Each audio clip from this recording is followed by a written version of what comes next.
जय माता दी। सर्वमंगल मांगल्ये शिवे सर्वार्थ साधिके शरण्ये त्र्यंबके गौरी नारायणी नमोस्तुते। नैमिषारण्य को सतयुग काल का तीर्थ माना गया है।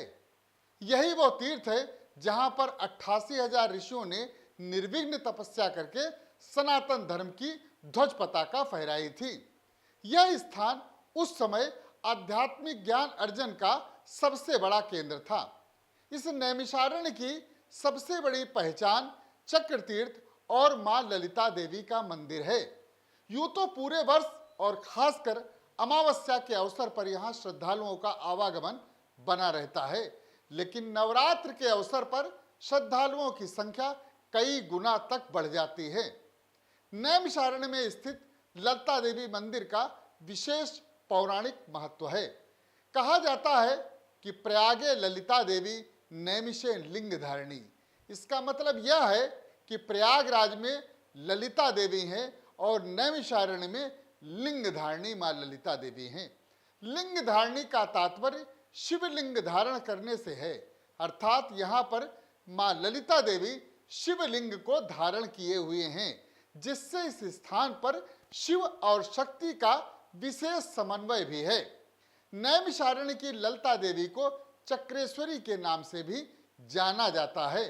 साथ ही ललिता देवी को राजेश्वरी, षोडशी और त्रिपुर सुंदरी जैसे नामों से भी जाना जाता है। यहाँ की एक और धार्मिक मान्यता भी है। बताया जाता है कि ऋषि मुनियों के आग्रह पर जब ब्रह्मा जी ने उनकी तपस्या के लिए सुरक्षित स्थान ढूंढने के उद्देश्य से अपना चक्र चलाया था, तो वह इसी नैमिषारण्य क्षेत्र में आकर गिरा था। धरती पर गिरने के बाद जब वह चक्र पाताल के अंदर धंसने लगा, तो यह आकाशवाणी हुई कि त्रिकूट पर्वत पर तपस्या में लीन त्रिपुर सुंदरी इस चक्र की नेमि को रोकने में सामर्थ्यवान हैं। जिसके बाद ऋषिमुनियों ने उनसे प्रार्थना की और उन्होंने ही 6.5 पाताल पर चक्र की नेमि को रोककर जल प्रलय की स्थिति से सबको बचाया था। कहा जाता है कि वही देवी राजराजेश्वरी त्रिपुर सुंदरी मां ललिता देवी के रूप में यहाँ विराजमान है। मान्यता है कि जो लोग मांगलिक उद्देश्यों की पूर्ति के लिए यहाँ देवी मां से मनौती मांगते हैं, वह अवश्य पूरी होती है। इसीलिए लोग पुत्र जन्म और बेटियों के इच्छित वर की कामना के लिए विशेष रूप से यहाँ मनौती मांगते हैं। कल से शारदीय नवरात्र प्रारंभ हो रहे हैं। नवरात्र के मद्देनजर मां ललिता देवी मंदिर में विशेष तैयारियां की गई हैं। इन दिनों यहाँ विशेष पूजा अर्चना और श्रृंगार का दौर चलेगा। लाखों की संख्या में श्रद्धालु यहाँ आकर मां ललिता देवी के दर्शन और पूजन का लाभ उठाएंगे। इसी के मद्देनजर मंदिर को आकर्षक ढंग से तैयार किया गया है और रंग बिरंगी झालरों से सजाया गया है।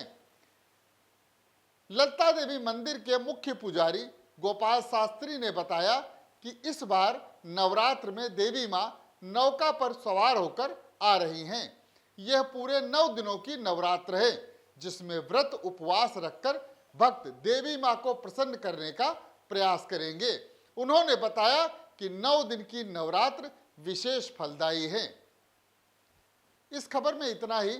आप हमारी खबरों को देखने के लिए हमारे YouTube चैनल UV TV को लाइक, सब्सक्राइब और शेयर करना न भूलें। धन्यवाद।